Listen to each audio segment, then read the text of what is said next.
Lev, like that product specialization, like that multifamily focus, I'm sure that helps you punch above your weight with some of the bigger institutional firms, right?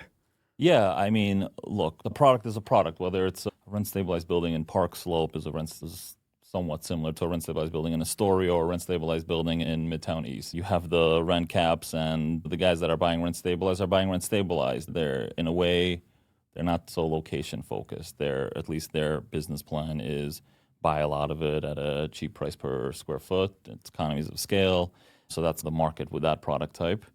But then 421As, it's similar. You got to understand the product. Ultimately, I feel like a lot of the sellers, a lot of the owners we work with, they don't care that you sold prime retail in Midtown. They want to know, all right, I have a rent stabilized product, or I have a newly constructed building here, or do you know the market? Do you know the buyers that are going to be buying that type of stuff?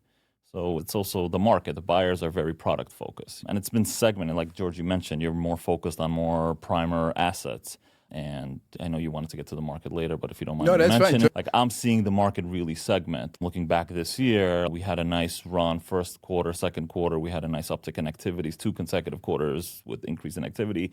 We saw a slowdown in activity in Q3, but to be exact, it's about 16% slowdown in Q3, but we had a 40% increase in dollar volume, which shows that the market is paying up for larger buildings, more quality, more larger buildings. The farther you go away from, let's say, the primer areas, the more of a better you got to price that asset to get any interest.